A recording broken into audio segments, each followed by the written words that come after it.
Good morning. Good morning. Venezuelan migrants. Welcome to Reporters my sharing the Cup of Fox Joe News listening Bari news. Weiss's decision to pull the story was political. Weiss reportedly said the story wasn't ready because they didn't have any Trump administration officials on camera. But Alfonsi said that those administration officials refused to be interviewed. Well, the segment does now include a new beginning and ending to include the additions that Weiss wanted. Well, starting Wednesday, the State Department is freezing immigrant visa processing for 75 countries. Mm, That indefinite pause includes Somalia, Russia, Afghanistan, Iran, and more. The mm. State Department says that the freeze will remain active as long as it takes to ensure new migrants are not using social welfare services. Well, President Trump is ramping up pressure on Europe to cut a deal on Greenland.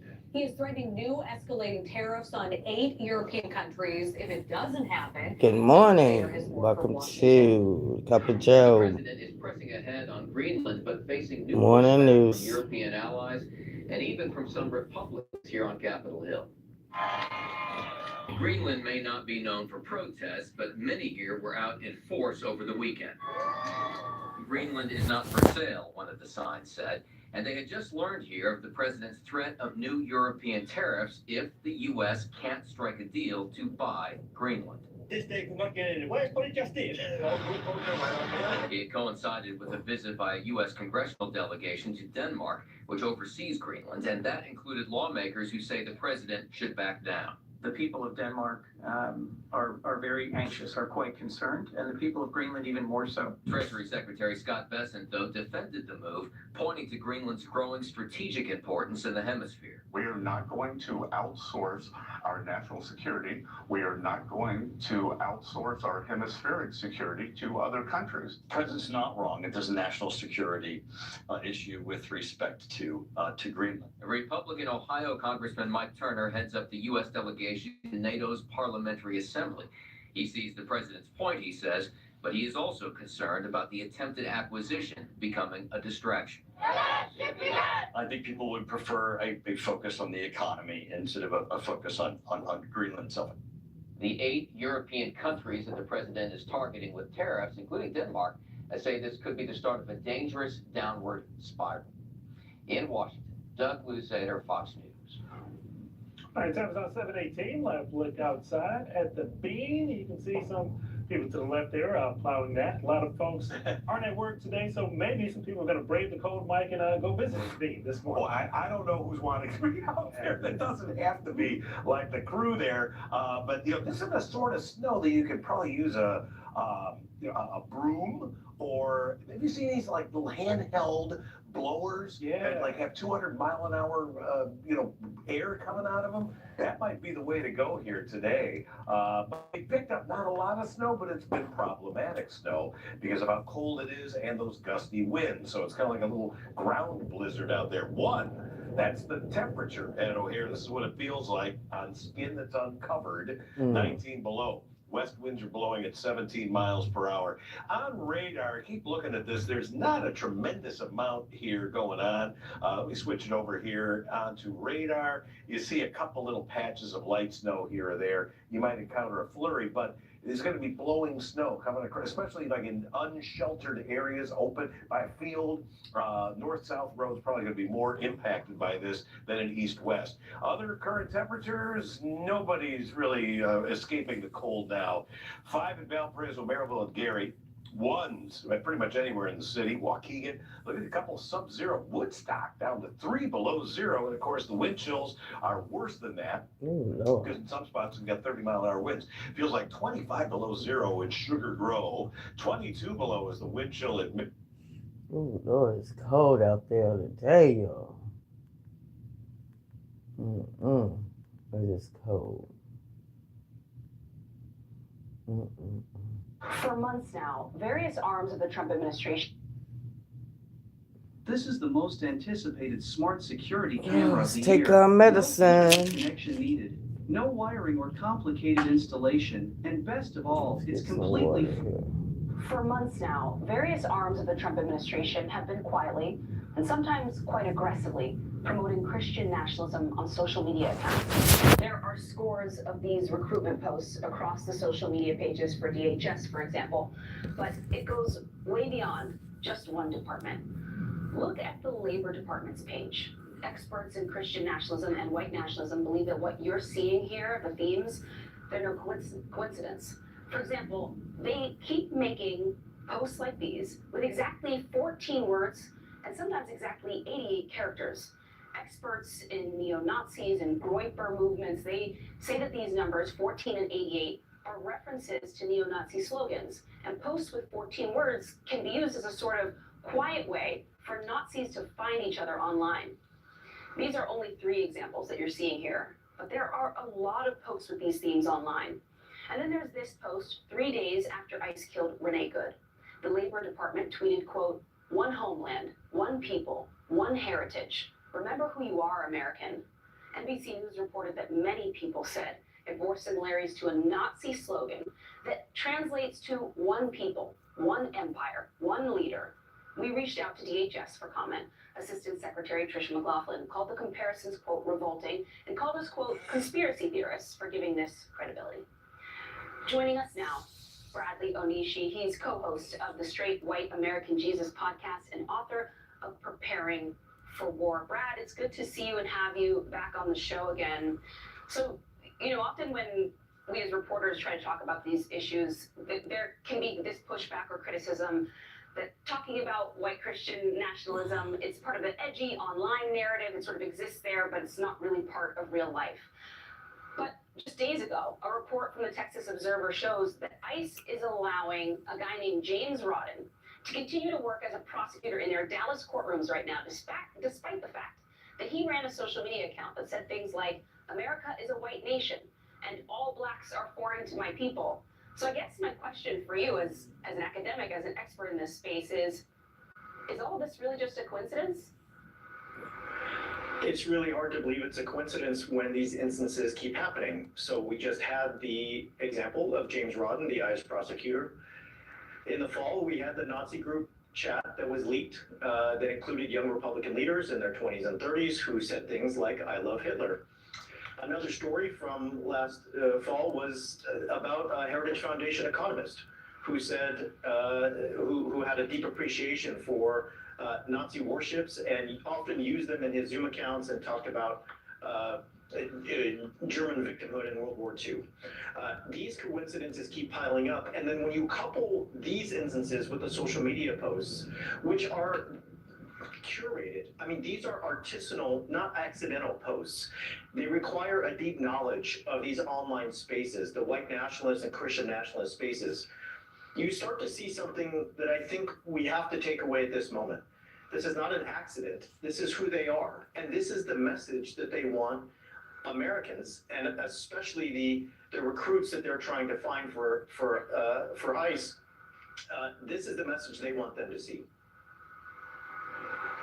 Brad, one of the big debates that I think has been going on about Trump and his supporters and the MAGA movement, at least since we started covering Donald Trump when he entered the political scene in 2015, was about whether the appeal of Donald Trump was about economic anxiety or about something darker and related to racism and the way that he, his xenophobic instincts and the way that he talked about non-white people. To me, I think that those two explanations are actually in some ways mutually reinforcing, in the sense that there are people out there who feel like they've been left behind, that their material conditions have deteriorated, and because Donald Trump cannot improve their economic status, he offers them this instead, right? The ability to scapegoat the people who are in fact keeping you down, who are keeping you out of good jobs, and who are making things more expensive. You know, this administration blames immigrants for the cost of housing and everything else. I'm wondering how you see those two forces. Do you also see a connection between, you know, the frustration with affordability issues and and economic outcomes, and the increasing amplification of what seems to be white nationalist rhetoric by members of this administration. Good morning, Oh, yeah, I don't people. come here to that. This is a Cup of Joe Watch Time Listening News Hour. Need some Watch Time Hour show. As you come in, leave a like for me. Thank you. Live. It's a multivitamin and a mindset. So nourish your mind and your body with it daily, knowing that you are not your age, you are your energy. Let that take you forward into the next 50.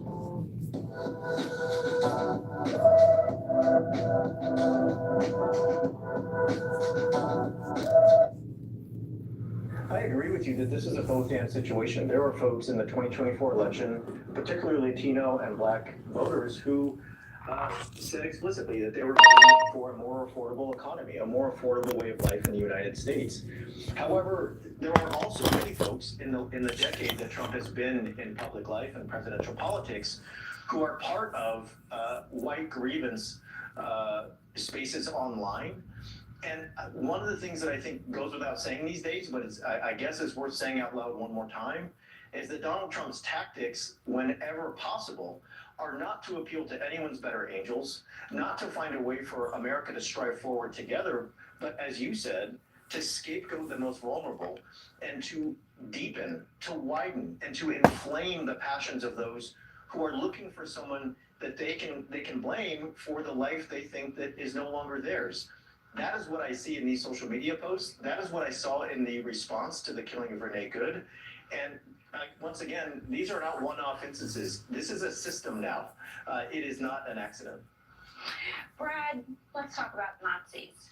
I have been very disturbed by kind of the creeping revisionist history of what Nazi Germany was. Let's see if our Cup of Joe is ready. Hitler as a leader was anything but a genocidal maniac, but you do see it creeping out in corridors of online right conversation, and occasionally among a prominent commentator, some kind of history of this sort. Can you talk about how we have gotten to this place where this kind of history is even being discussed as mildly appropriate?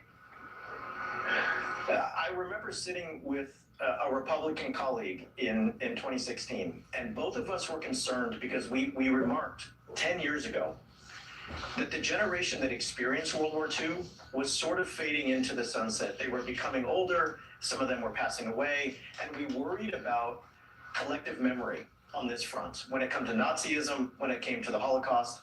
And 10 years later, we see this revisionist history soaring to the front. And it's strategic. It serves a very specific purpose. That if you can ameliorate these histories, if you can make these stories out to be ones of a great leader with resolve who cared about his people, rather than a genocidal maniac who is bent on eradicating a certain people, then you can arrive at a place where you can admire those tactics. You can admire the ways that a strong man can order the social hierarchy, take control of a country, and supposedly make it great again. The revisionist history is a history with a purpose, and we're only going to see more of it in the future. The stunning thing is, it now seems to be coming from official government accounts, DHS, labor, and so on. Brad Amishi, thank you. Thank you.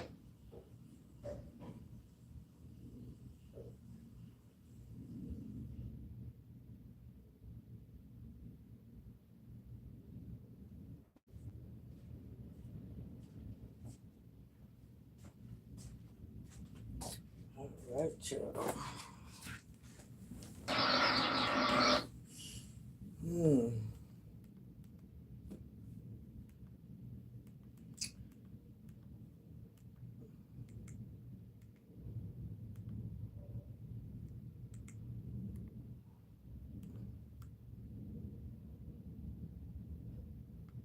One of my people that's where's the video?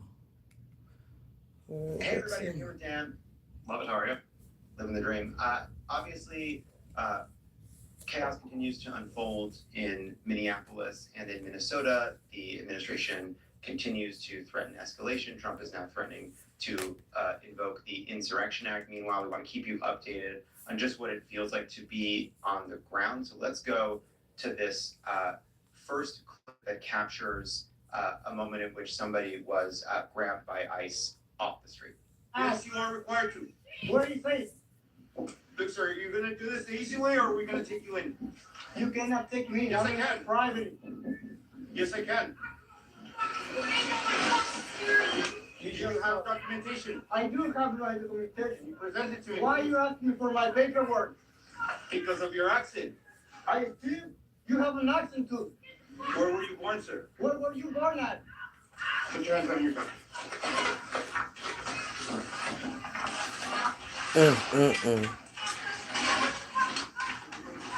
So, Dan, we have somebody basically being grabbed off the street, and the officer explicitly saying, I'm asking for your papers because you have an accent. Yeah, it embodies everything that's happening here. It's just a bunch of guys on a power trip without any concern for due process or, any of our other constitutional rights, just insisting someone do someone. If they don't do it, they arrest them. We're here in Los Angeles, and obviously Trump had deployed the military here. There have been periods in which ICE was doing a big crackdown, a big showy crackdown here. And Trump would describe Los Angeles as a hellhole and a war zone, but it didn't feel that way on the ground. You hear reports about ICE being at Home Depot. You hear reports about ICE coalescing around other parts of the city. You felt the presence. You knew it was going on, but it didn't feel like it was happening everywhere because Los Angeles as a city is a big place, and ICE didn't have the scale, didn't feel like it was bringing the scale to match the size of Los Angeles. It is just not that way in Minneapolis. And what is clear when you talk to friends and family in Minneapolis, when you hear reports from Minneapolis, is what we are seeing is what it feels like. They really are everywhere. They really are having a big impact on what it feels like to live and work and go to school in Minneapolis, because everywhere you go, there's the possibility that a group of guys are going to jump out of an unmarked car wearing masks to interrogate you, or to go after the people following them, or to get rough with protesters, throw people into themselves because they're annoying them, I guess. And you see that whoever this officer is, who's obviously wearing a mask, is saying, I'm stopping you because of your accent, which just reveals A, what their goal is, and B, that they're just poorly trained. Like, they're not equipped to explain what they're doing in a way that isn't unconstitutional. Yeah. All right, let's go to the next clip. Eklund followed out onto the streets of Woodbury as ICE agents led him to his own somewhat private neighborhood and past his own home. Must have run my plate because they drove into my neighborhood and into my cul-de-sac where I live. There's no circumstance where they would have rolled through there without knowing that. He stayed behind them until they stopped him. What can I do for you? One warning for what? You will not be calling us anymore, or you will be arrested. I can follow you wherever I want. A little while later, they followed through on that threat. You've been warned that you continue to follow us and you're breaking a lot of Oh, no. Hell no. Nope. We warned you, sir. Nope. One of those ICE agents went into the back seat, gave me a chokehold around the driver's headrest, unbuckled my seatbelt from behind me in my car, and those 5 agents pulled me to the street, put me in cuffs, and put me in an unmarked van. And ICE agents technically never arrested Eklund. They did cause several injuries, including a black eye and other marks on his face, and they held him at a detention facility for more than 9 hours. 9 hours. Dang. 9 hours. Never technically arrested, and looked up his plates or did something to bring That is him. the craziest part of this. So fucked up. They brought him to his own house. To what? Send a message that they had looked him up? To intimidate him? To send a message that they can get him wherever he is, right? So he's following them. They look in the rearview mirror. He's following them as he is allowed to do legally. Something is stopping him from doing it. They look up his plates. They run his plates. Then they lead him to his own home to send the message. Then they arrest him anyway, or detain him, I guess, because he's never actually arrested, which is this giant loophole they keep That's running kidnapping. through. And look at the bruises on his face. Like, how does that happen? There's no charges, right? They never seem to have been able to claim he broke any law. And by the way, it's a small moment, but when the officer pulls at his door, he says something like, you're breaking a lot of laws. Doesn't say what, doesn't accuse them of anything specific, but just sort of like, you're breaking laws. I'm gonna grab you because you're breaking laws. This is my understanding is like a somewhat prominent person in the area that people know and are seeing of like, look what is happening. Look at what they're doing here. Look at how they're harassing people. I mean, this is just like just old school thuggish, like right-wing militia behavior. It's a paramilitary group. Yeah, that is running rampant. And this idea where they're just detaining people instead of arresting them is like I said, it's a loophole that goes through where they don't Good actually have morning, any West probable cause. They Side. don't have to justify why they did How it. are you? They cuff them up, they rough them up, they take them to a detention Welcome center, to my Cup of Joe News Hour. and that's it. The They have watch records time why they hours. did it, why they let them go, why they picked them up, why they let them go, because people are breaking no laws, they're committing no crimes, and there's no evidence to suggest either one of those things. So they're just trying to intimidate them one by one. And this is partly why, among many good reasons, a free society doesn't have agents of the state wearing masks. Because because they are not acting as individuals, they're acting on behalf of the government. And so if they are acting on behalf of the government and they do not follow the law, they do not follow procedure, they stop being agents of the state and they start being people that you can investigate, that you can question, that you can sue. Because you're supposed to be able to say, that's the guy. That's the guy that grabbed me. That's the guy that bruised my face or cut my seatbelt or put me in a chokehold. That's the one. And either the government stands behind what that person did or they don't. But but they are not as individuals, given whatever they're now saying this phrase absolute immunity, which no human being on earth has ever had.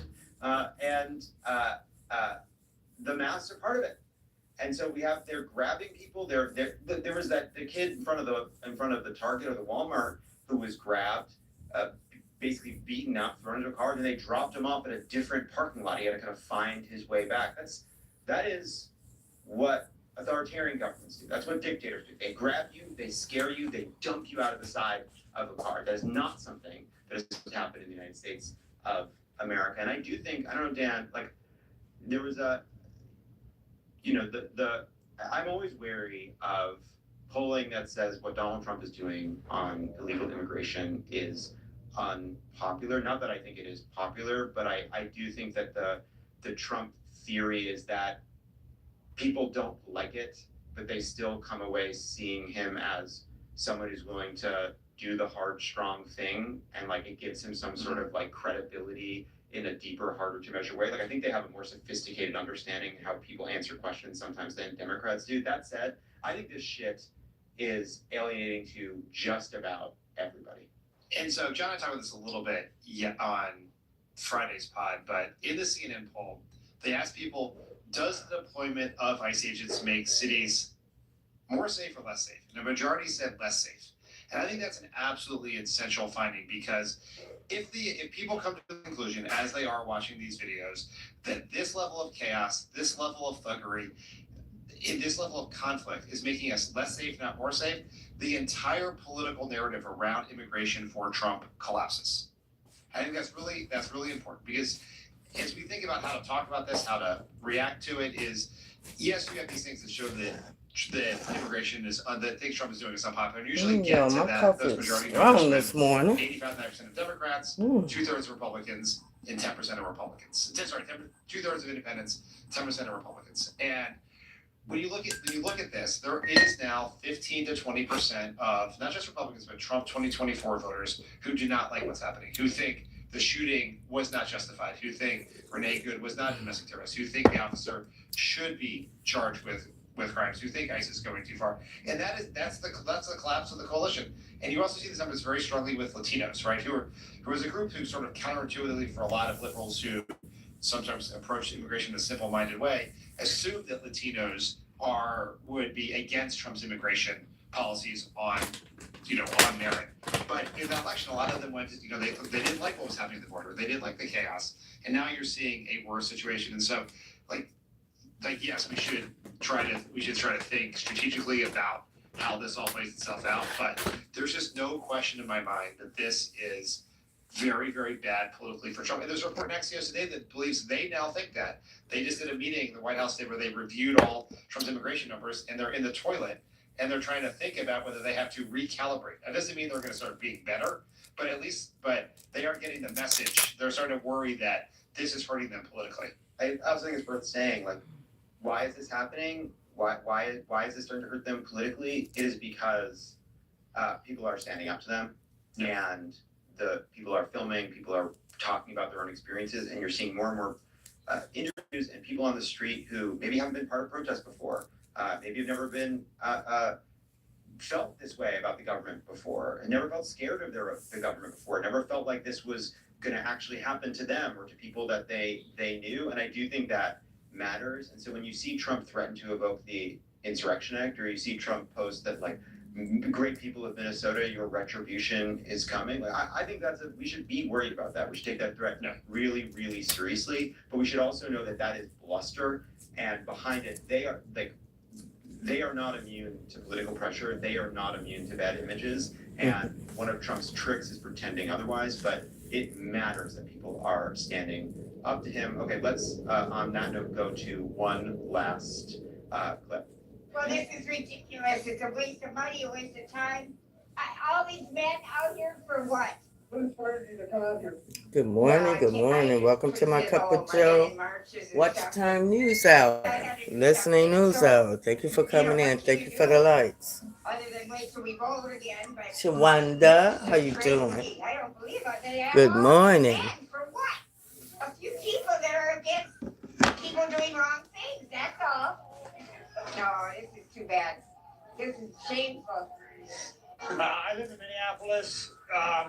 Lived in Minnesota most of my life, and I took a half day off of work just so I could be down here. The president is basically threatening to use the Insurrection Act. What is it like to have that threatened by the president of the United States against a state, an American state? Yeah, it's intense. It's all of us have other things to be doing. You know, and what's going to happen is that Minneapolis is still going to take care of each other. I love hearing that first woman do, basically hear her talking about this in that great, like, Minnesota Scandinavian accent, being like, yeah, of course I'm going to come out here and take on the fascists, but said in the sweetest way by, like, I believe she's like, maybe if I tear, she was like wiping her face because she's out there. There's, I was talking about this last night at Love It or Leave It. And, you know, as this is all unfolding, all the social media managers at all the different government agencies of the Trump administration are feeling their loins, and they're, like, posting all this, like, Cup of Joe is good, but it's strong this morning. Remember yourselves, America, you know, one of ours, one of yours, all that stuff. And one of the ones they always post is, like, America is for Americans, and that was yours, Dad, and it's, you know what but I do think, like, it is reassuring, right, that, like, America is still also filled with Americans, and they're not interested in living in a police state. And even plenty of Republicans are able to see through the Trump line on this because they have that libertarian rebellious streak in them that makes them really really uncomfortable with state power. And part of the reason the Second Amendment has such purchase is because they are afraid of state power and don't want a state monopoly on violence. And I do think that is a check. It still is a check that people just don't want to live in a country that feels like this. It is sort of in the long history of this country, the battle to define what being an American is. And in the Trump telling of it, it's obviously anyone who is white, anyone who's been here a long time. And in their view, the people who are peacefully standing in the street, doing civil disobedience to protect their rights, protect the freedoms of others and the rights of others, they are the enemy, right? Well, there's the alternative version of the story, the one that our old bosses talk about all the time, the one that goes through suffrage, civil rights, Stonewall, everything that's ever happened, is that they're the most patriotic embodiment of the ideal of American values is protest, to try to make this a better country. To people who have, the guy who's taking a half day off work, that woman who's standing out there, the people who are sharing these videos on social media, which is a very, very powerful thing that's helping shift the politics here.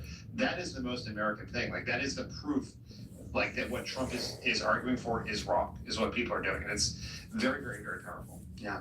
Shout out to everybody in Minneapolis and Minnesota who are trying their best to protect people and stand up for their communities and making sure the word gets out. My fiance is from Minnesota. I love Minneapolis, and I do think Trump messed with the wrong group of people because there's a kind of quiet pride to that place that I think you're seeing, and I think it is beautiful. And on that, I also think it's great when people subscribe to this channel.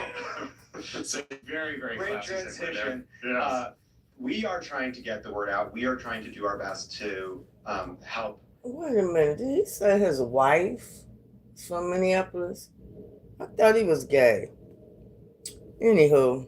People understand what's happening in this moment. There's a ton of right-wing news out there. There's a ton of people trying to discredit these protests, trying to blame Renee Good for her own death, trying to defend what is indefensible. And the more people that can get behind what we're doing here, just by clicking subscribe or sharing this video or commenting on this video, it really does help us build a bigger pro-democracy media, and that's what we need. We need pro-democracy media to support people standing up for democracy on the ground. So thank you, Dan.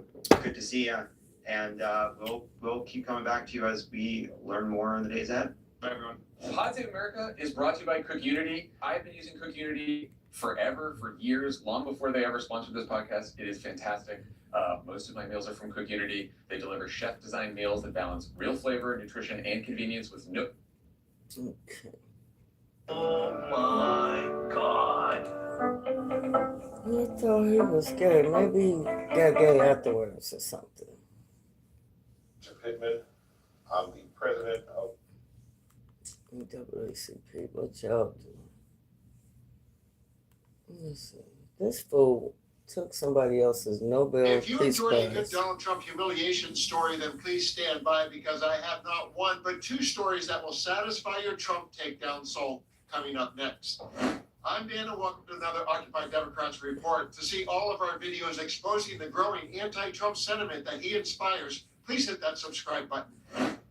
In our featured story, the Nobel Peace Prize Committee just hit him right in the ego with a Nazi comparison to what just transpired with the medal transfer. But first, he also suffered a new domestic blow with regards to his Kennedy Center takeover. The New York Times article reads, Martha Graham Dance Company won't celebrate centennial at Kennedy Center. The Martha Graham Dance Company said on Friday that it would not perform at the John F. Kennedy Center for the Performing Arts this spring as part of the troupe's centennial tour across the United States. The Martha Graham Dance Company regrets that we are unable to perform at the Kennedy Center in April, it said in a statement. We hope to perform at the center in the future. Yeah, after he's gone. The reason for the withdrawal, but several artists and groups have pulled out of Kennedy Center events since its board of trustees voted last month to add President Trump's name to the building. The Kennedy Center regularly hosts major touring companies like American Ballet Theater and New York City Ballet, and it has a history of staging modern and contemporary troupes. In August, it named Stephen Nakagawa, a former dancer with the Washington Ballet, as its director of dance and programming after dismissing the previous leadership. Some of the fired employees said that Richard Grinnell, the center's president, had told them to come up with programming he considered more broadly appealing, citing the TV show So You Think You Can Dance as an example. In a letter to Grinnell that Nakagawa wrote before his hiring, he said he was distressed by the rise of woke culture at the Washington Ballet and other companies. He wrote that he wanted to end the dominance of leftist ideologies in the arts and return to classical ballet's purity and timeless beauty. Martha Graham Dance Company is the latest group or artist to withdraw from Kennedy Center events. Bela Fleck, an 18-time Grammy Award winner, pulled out from performances with the National Symphony Orchestra, and jazz musicians canceled Christmas Eve and New Year's Eve concerts at the center. The Washington National Opera, which had performed at the center since 1971, announced last week that it would permanently move out. Damn. Those are just the highlights. For the full story, please visit the New York Times website. two things about that article. Bringing something like So You Think You Can Dance to the cultural hub of performance art reflects on Trump's uncultured reality TV paradigm. And second, did you notice that the Times made 5 references to the Kennedy Center? It made 0 Hey, references Mika. to the Trump Kennedy Center. 0. And now for something less than 0 for that 0. How you doing this morning? Connected between Trump and Nazi Germany. A post by Monica Henson sums it up perfectly. 2 people in history have gotten secondhand Nobel Peace Prizes that didn't win.